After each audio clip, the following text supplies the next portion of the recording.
Hi, everyone. Welcome to the Lift and Shift podcast. I'm your host, Giselle Calonzo Douglas, and this is the place where we talk to inspirational, amazing women who are impacting the world in so many different ways.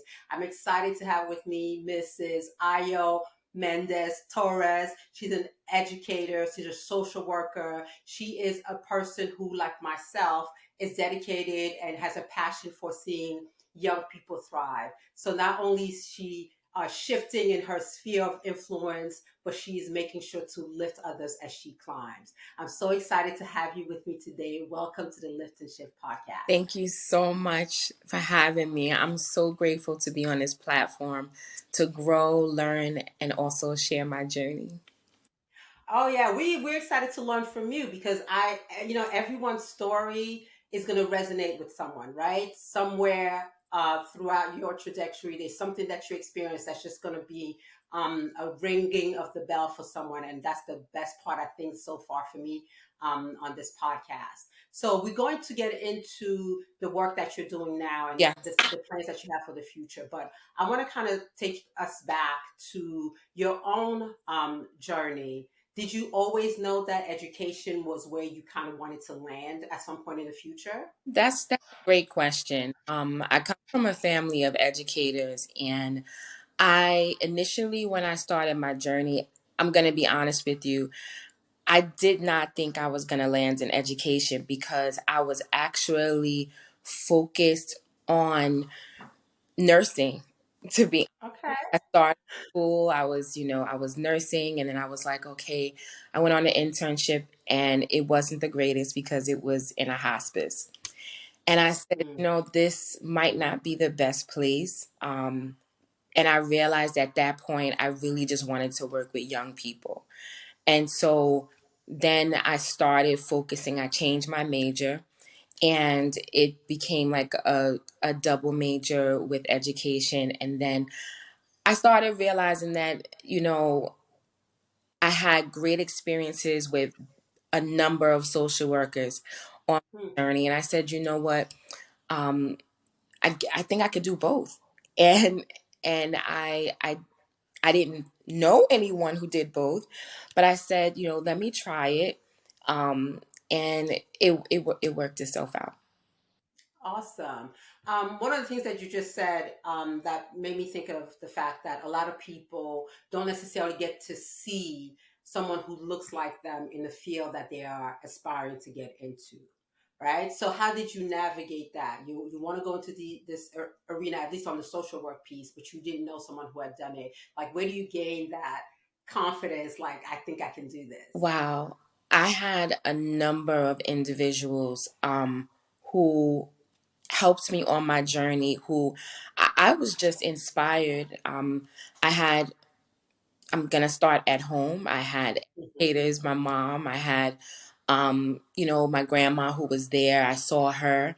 And then in terms of social work, I had two different social workers that touched my life in such a tremendous way.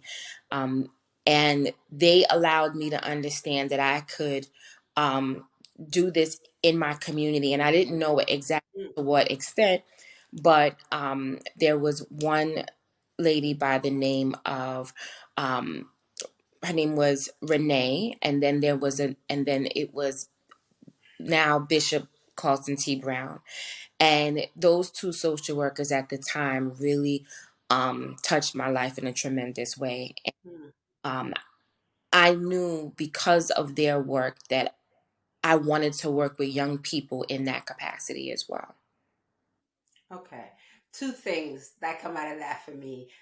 Specifically, your desire to work in your community and then with young people. Walk me through that a little bit. Why was that important for you? Well, I'm gonna be honest with you. Coming my journey as a young person, I have to say, uh, being from Generation X, I'm being Mm, very honest with you. When you look at that particular generation and the different things that we went through, you have the onset of the crack and AIDS epidemic. Um, you we were kind of taking care of ourselves, and it was the inception of the destruction of the nuclear family, right? Mm. And so in New York City, when you look at it, I was going through that, and I can clearly see how um, we were kind of, and I say we, young people were kind of just taking care of ourselves. You had, households being broken down, and you also had young people, friends from all walks of life being impacted by um, just drugs, you know, crack cocaine specifically, and AIDS.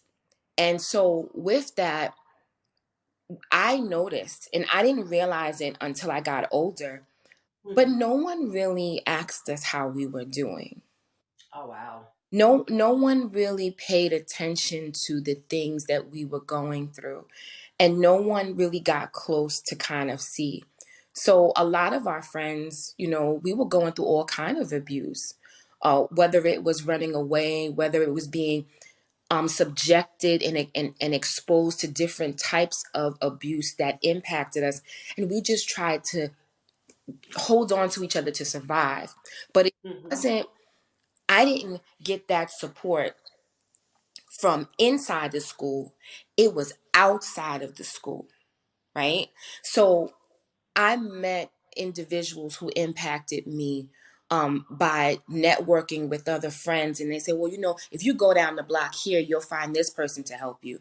But Oh, wow. it wasn't in the school system. Hmm. And Hmm. um, as I've gotten older, I've had these same types of conversations with my peers who were in their mid 40s, who have said the same thing, that it was just hard because there was so much going on in Yeah. families, and no one was paying attention.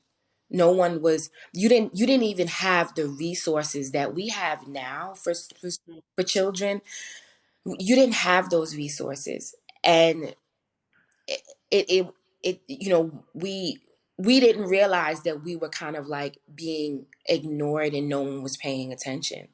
Like you would have kids. I would have friends who their parents would be crack addicts, and they would just go to school, and um Like everything was normal and and fine no, because that was their normal. yeah, and no Yeah. one. It was just like, okay, that it was just, that was it.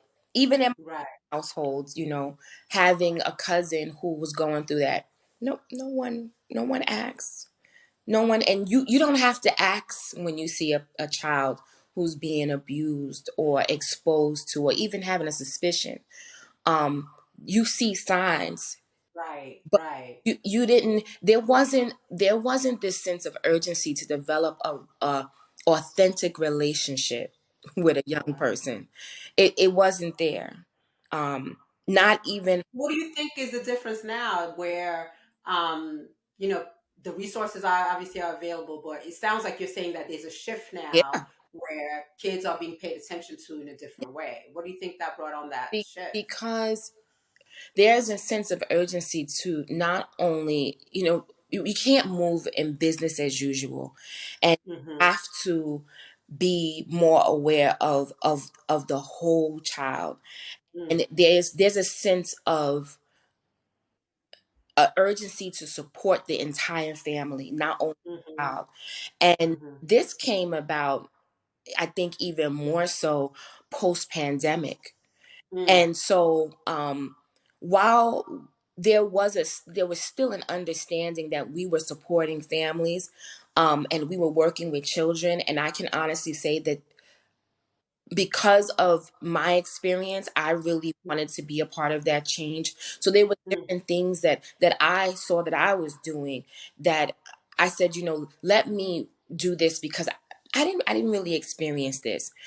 And I would honestly just have to say that it was just community leaders, educators coming together, understanding that you have this spike in um just little just one of the biggest things I can say, the prison, pipeline, looking at kids getting suspended, and understanding that the the the criminal justice system, or just in general, our society looks at third graders, and they look to see, because children who are or adults who are incarcerated, they tend to have low reading and math scores, and you can look at the reading and math scores and the suspension rates to kind of determine how many jails are you going to need, because you're going to see how many criminals, how many criminals are you going to have based on the data that you have, in terms of the direct correlation between reading and math scores and suspension rates. So Wow. when you look at that, it's kind of like, what are we doing? What are we doing? And we can't just keep suspending children and not asking them why. So then you begin to see restorative practices come into place, which Mhm, is something mhm, that we didn't really have. I don't, while I wasn't the type of child to get suspended, I don't ever recall, there being a restorative justice. I never, intervention. I mhm. can't recall a sense of urgency of uh, politicians and different people coming to say, we want to help you, and being visible. Okay. Whereas now you see them more than ever wanting to take more of initiative, Mhm. to help not only schools, but but to provide them with the resources, because you know you if you are, an educator or a politician, you have to see, the census data. You have to be able to look at that and see what is going on in your community, and how am I supposed to shift my thinking, my interventions, what am I doing. And I know that in East Harlem in particular, there, I know that when I was in school, understanding that there was a high rate of mental illness Mhm. in that district, as well as incarceration. And I think that for me, on my journey, the reason why I started with special education but then went into social work was because I I wasn't getting what I needed. I Okay. think that as an educator, or as a person who is a public servant, you need to be able to understand the population that you're serving. And So you weren't getting what you were needed as an educator, or you're saying going back to when you were younger? I'm going to say, not getting the services that I needed or the support that I needed as a child, and then going into education and understanding I'm not fully equipped Got you. to support the needs. I need to go back to school and understand mental illness a little bit more, mental health, so that when I go back into the classroom, I can be more supportive and be more intuitive to the needs of the children and the families. And then what do I do from there? Got you. And so that was my thinking, because Uh-huh. you don't meet too many educators who have a special education license and they go into social work. So I Got realized that my thinking was completely different than someone who was just in school for education. I think that when you add on that mental health piece, um, you're just able to understand and be more. And I'm not saying that educators aren't caring, because we are. But I Of think course. that with understanding that mental health piece, Hmm. it is something that is needed. And you see it more so now, because now, um the just in general across the educational system, educators are now being encouraged. It is a requirement to embrace social emotional learning, Okay. whereas Okay. that wasn't the case before. In the past. It was. Okay, you said a few things that I kind of want you to break down for us lay people who are not in the educational field or in the social work field. And I want to, because you said a lot of important things, and I hope my brain catches up to be able to capture everything that you talked about. So you talked about seeing that potentially there was a shift after the pandemic, right? So you work in New York City, you're working in a community primarily of color, right? And New York City was the epicenter during COVID. So tell me a little bit about what you saw during that time, the kids, and how what they were going through, and how you guys helped them adjust to that time period. Well, one of the things is that you began to see the impact of, just poverty in general, Mm, because we realized that, not only were our families losing their jobs, but the lack of resources in terms of just having technology, um, mm. not being technologically savvy to support their children. And some of our families, Through remote learning, you yeah, mean? the remote, Yeah. and then some of our families not really even being able to read. Wow. So it was hard. It Yeah. it was really hard. And then children not really realizing that their parents really couldn't, their family members couldn't help them. And then once the onus was like the the the requirement of the families having to help their children much more than Mm-hmm. what they would have, because they're spending more hours supporting their children at home. You begin to see that, families were like, we don't know. So we had to spend more time listening and triaging, how can we be of support. So Got it. I, okay, so understanding, well, I don't know how to use a device, or I'm having difficulty with this. So in order for us to make sure that our children, our students are learning, we had to make sure that in the home environment the parents understood, or the Mm-hmm. grandparents. Right, right, right. Some of our families were like, look, I have to work, and I don't want to be displaced. So some of our kids were home alone, Wow, you know, wow. sleeping. Some of our kids, some of the students didn't even want to come out of their homes, even once we started going into the post-pandemic phase. So Mm-hmm. it was a number of things that we saw, and we had to, um and just the amount of families that were dying. um it, Mm. it was it was really traumatic, and I think that we had to stop and understand that, what we had to look and see what everyone was going through, and say, what do we need, how can we um, reimagine what the educational system is going to look like, and reframe it to further meet our our families' needs. And Gotcha. it wasn't going to be in any cookie cutter type of form. It was case by case. Mm-hmm. We realized that we needed, not only, we had to come together as a community. One, we realized that we also needed to leverage more support from all types of community-based organizations, as well as mental health professionals as well. Okay.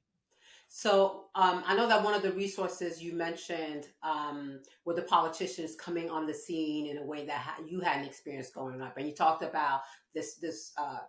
The phrase you used was restorative justice. Can you define that and what that looks like in terms of whatever it is and how it impacts our young people? So when you look at restorative practices, it's coming from a more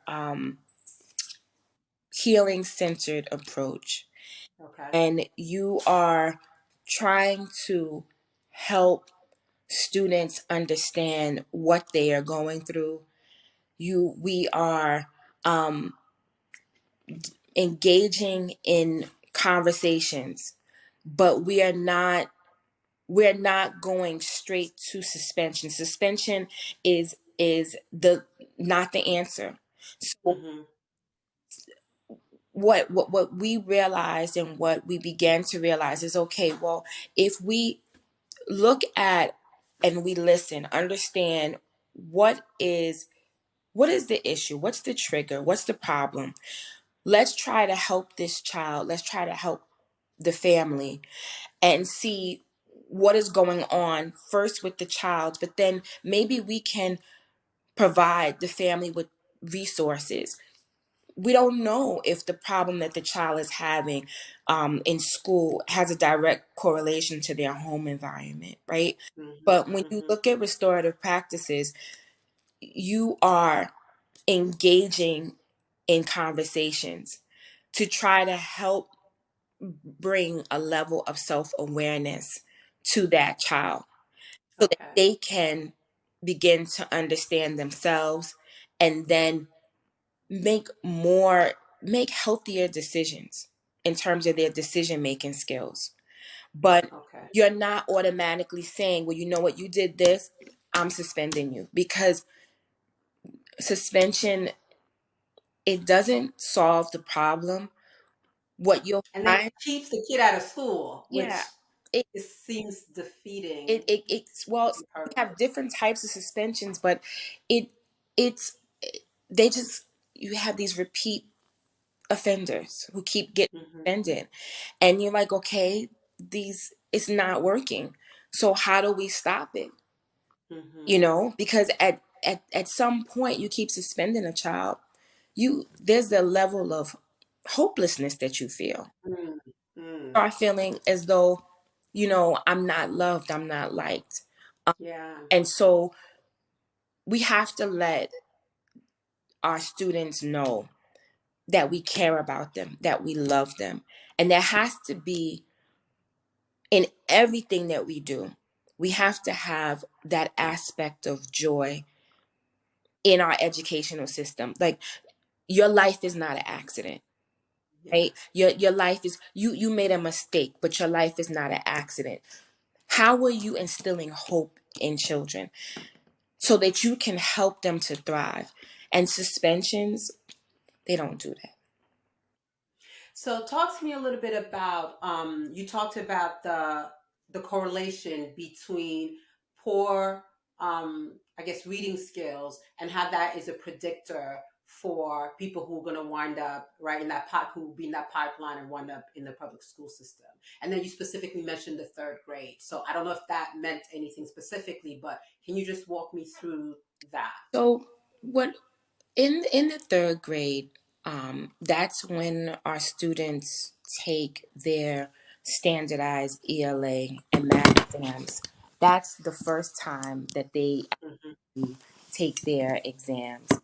And then what happens is that they, our schools in general, they focus on the third grade. Like, how is your school doing based on third grade?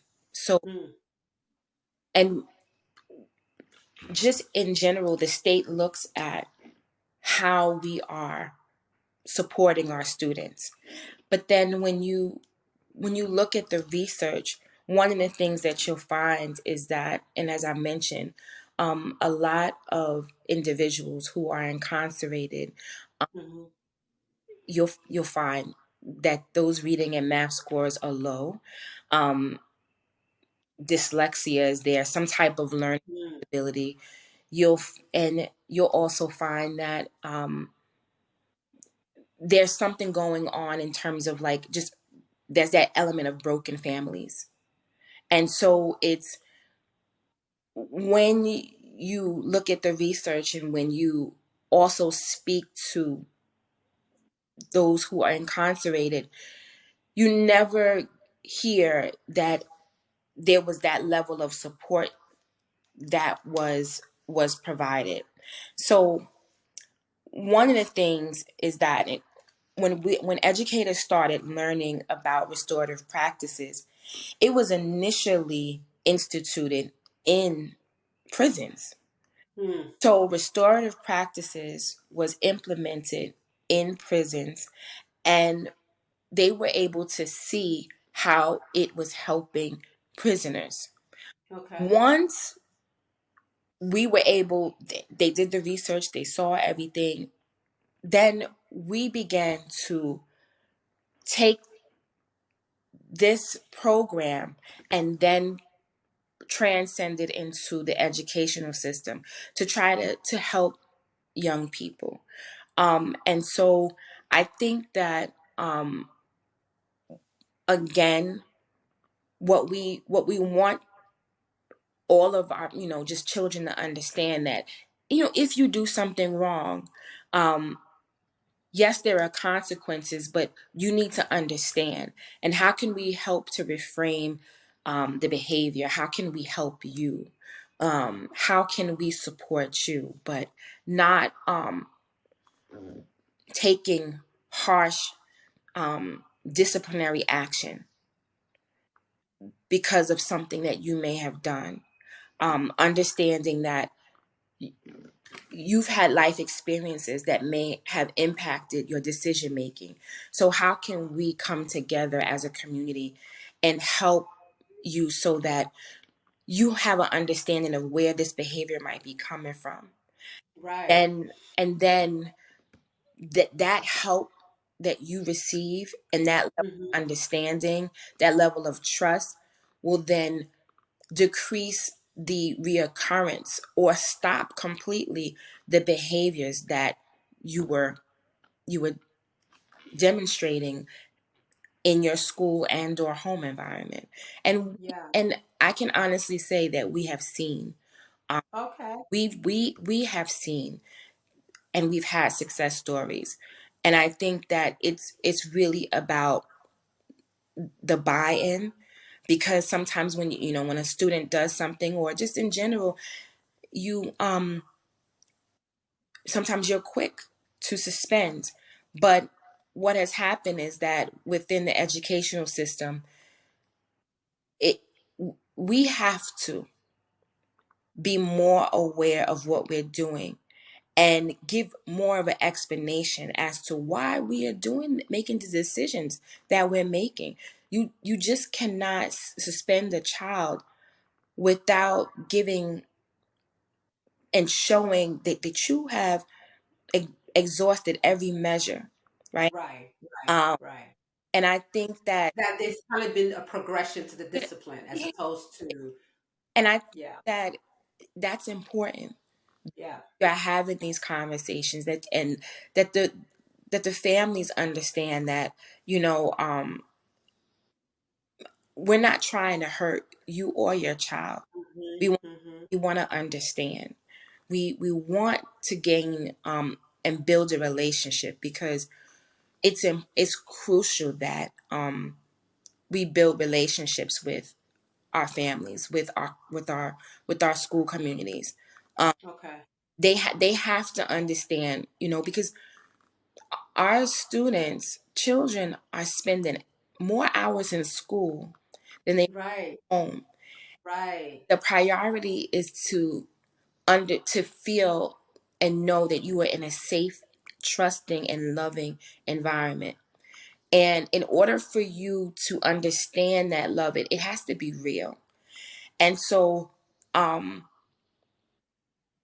if you do something wrong, I should be able to have a conversation with you. I shouldn't just go and just suspend you and n- not explain. Like, there has to be a conversation. It has to be, Yeah. how, Yeah. how can I And then just grace and compassion, as for people. But I want to catch a point that you talked about, how it's important to have this kind of like a circle around the kids, right? The relationship of the school, the community, etc. A lot of parents don't necessarily either know how to, or know that they can be very vocal advocates for their children within the school community.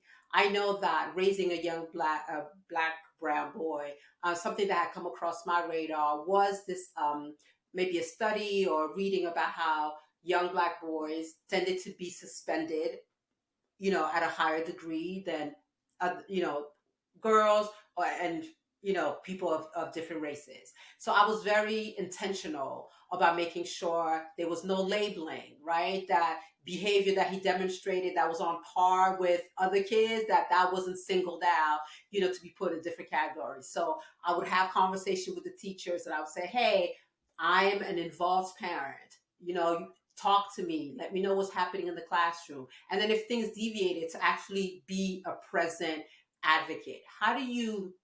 What advice would you give parents in terms of their level of involvement? And we know sometimes people just can't do it. They have to work, they have to do everything else. But to the extent that they can, how would you encourage parents to really see themselves as having a place in this educational journey for their children? That is an excellent question. Um, Now I know in public school systems they have, you know, parent coordinators, right? Mm-hmm. But and I know that in the private sector sometimes you really don't have parent coordinators. But what I would say was that you should introduce yourself to your administration. Um, get all of the administrators' emails, telephone numbers, stay in contact with them, stay in contact with your child's teacher. Now, I understand because it's hard for me, but they know who I am. Mm-hmm. I do just that. I'm always communicating. Um, if I need, and I think that the the educators need to hear from you. They need to know um, that you are an involved parent. Um, Mm-hmm. they need to know that you're holding them accountable. So, and in order for us as educators to understand and serve our parents, it's important that you know we'll schedule meetings, but if you want to meet, you set the guidelines for our working relationship. If you want to hear from us, you let the educators know, um can we meet on a regular basis? Schedule really Mm-hmm. won't allow me to meet during those scheduled times, but can you be flexible enough to meet with me during these times? Get your, Mm-hmm. Mm-hmm. the principal's schedule, the teacher's schedule. Allow the educators to know who your child is Mm. and how they learn. You know your child best. Right. And so you are your child's first advocate. So it's important that you allow them to understand how your child feels when they're spoken to in this way, what type of household they are in, and Mm-hmm. how you resolve issues so that you guys are developing a level of a partnership because you know children are precious gifts that we are given, especially when it comes to like teachers or just for a moment, and we are being graced with the opportunity to just place our imprint on their lives before they go on to their next journey. And it's so important that we are aware that our words are powerful. The things that we do and we say will remain with them forever, right? Yeah. And so we want our parents, caregivers to understand that we're in partnership with them. And we cannot do the work without them. Hmm. Hmm. Yeah, because I'm like, you talk to a lot of people, they'll remember this teacher, my third grade, my fourth grade teacher, someone who had an impact. Now, the flip side to the question that I just posed is that I know that there's a teacher shortage. Teachers are not necessarily being treated the best or valued as they should be, whether it's from a financial standpoint, from a safety and security standpoint. And so you do have, or even from a cultural standpoint, right? Because you have people who are not necessarily culturally aware enough to go and teach in certain communities. Let me just put it that way. And so, how do you then advise people to come into the educational field so that they can have this impact on our young people and be that teacher that this child remembers, down the line? And that's another great question, because yes, there is a teacher shortage, and I think that it's important that I would encourage, and even when we're interviewing, like, come into our school and Mm, just see, the school that you're interested in. Just go into the school and see how the school is. See how we are. If we're a best fit for you, if you and get to know us. Let us know how we can help you. While school systems are governed by, well, at least in New York, by the mayor mhm, and the chancellor, and we are always working on how to ensure that our teachers' needs are met. mhm. It's also about what leadership does as well. And I think that when you are, You're talking about the local school leadership. yes, and Yeah. talking about, like, right there, the school administration, Mhm, understanding your staff. And I think that that's a question, that, how do you guys treat your staff? What do you do? How do you build community? I think that it's mhm, important that, um, you know, the work that we do is priceless, but you want to know and feel that those who are in leadership care about you, and they care about your growth as well.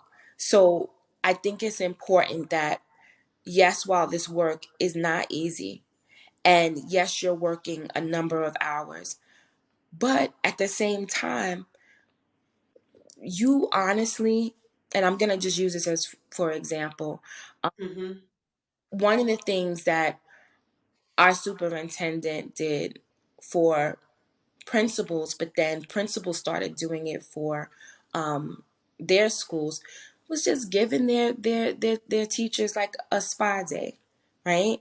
And everybody got their massages, and just having those mental health days, understanding that the work is not easy, but we care about you and we understand. Um, Listening to your staff and trying to get an understanding of how we need to support you more. And I think that, yes, the work is a lot. Yes, working with children is a lot. You're with them for a lot of hours, but understanding that, ask those questions when you're like on interviews, or, if you are um, just looking for a school. I would say, this is what I need. Going into a school, checking out the district, this is what I need. I just want to see how you treat the staff. mm. Because it's all about how the staff are treated. Um, and will you have an opportunity to grow? The educational system is a work in progress, but it is the most rewarding work you will ever do. Oh wow. And I wouldn't change this journey for anything, because I have been working in education for more than 25 years. And when I see the students who I've worked with who are in their 20s, Mhm. and the smile, the joy, the fact that I was a part of that journey, to see the work that they're doing, um, and to know that my job is not finished, it's so rewarding. And I would encourage, you know, anyone to go into the field of education, because um, you get to not only help children, Mhm. get to work with families. And if you are passionate to that level, you can also help to even change policies. Mm. And because our educational system is directly correlated to policy. You network enough with your local politicians, you network enough with different people in leadership, and you want to make change, you can be a part of that change. Just be and so I don't I just encourage, people to to work with children and families because it's an excellent experience. Well, you're such a great ambassador for educators.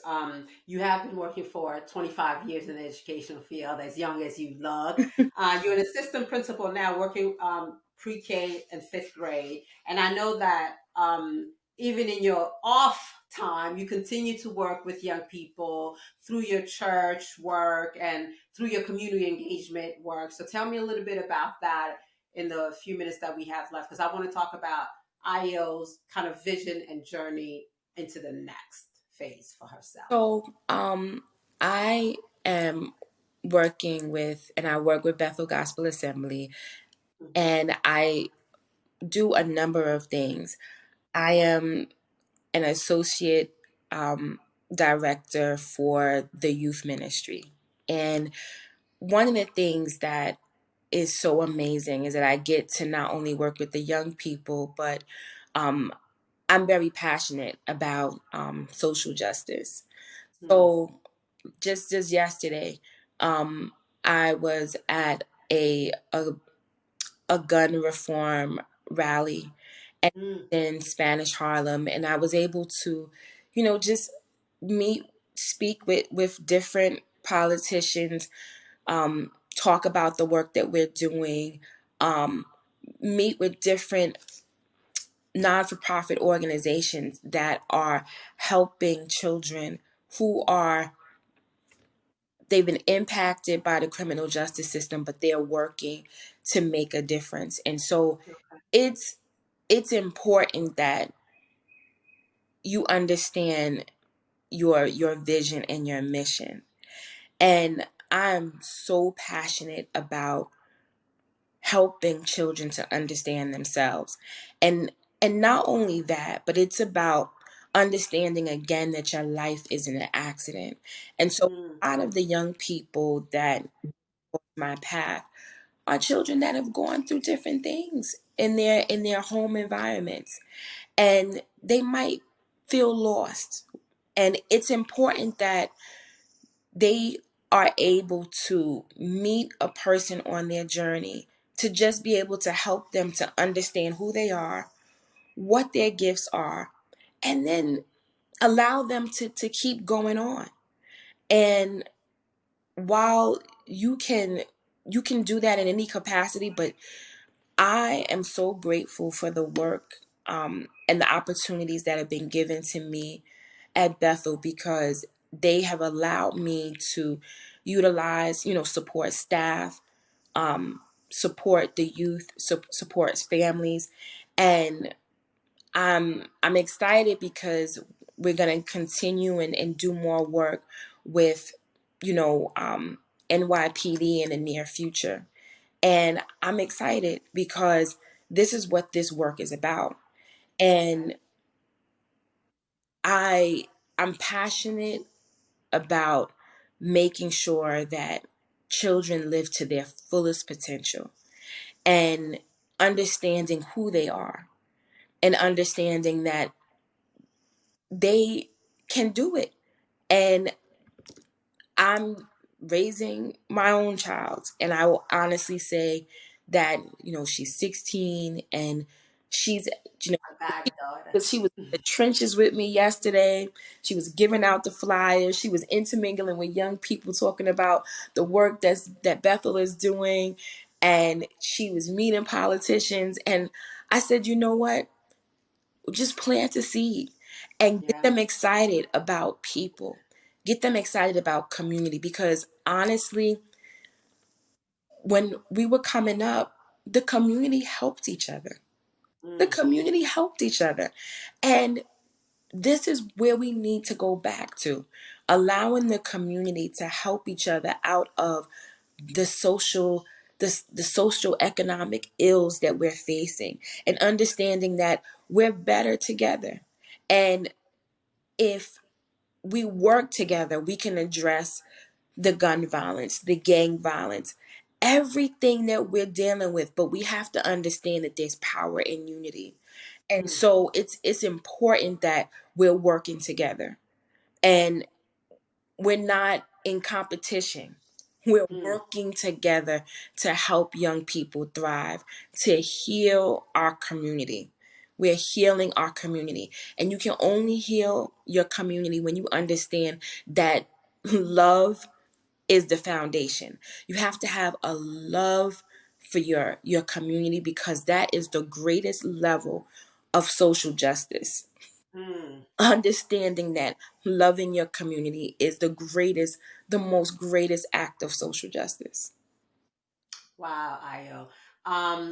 We can talk about so many things forever and a day, but I just want to salute you for the work that you're doing, because what came through in this conversation is just the authenticity of your heart and the desire that you have to see young people just elevate and achieve all of the, maximize their potential.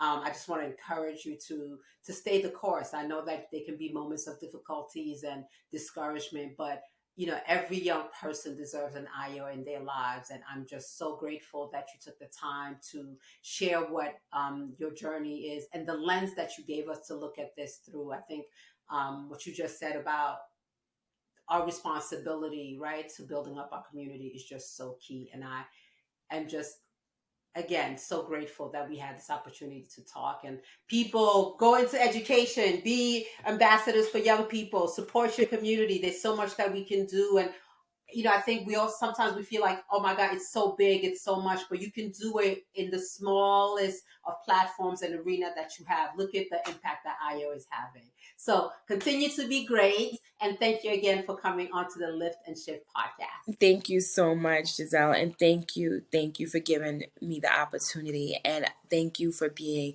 amazing. You Oh, are amazing, and I'm so grateful to serve you're in so that capacity. Thank you so much.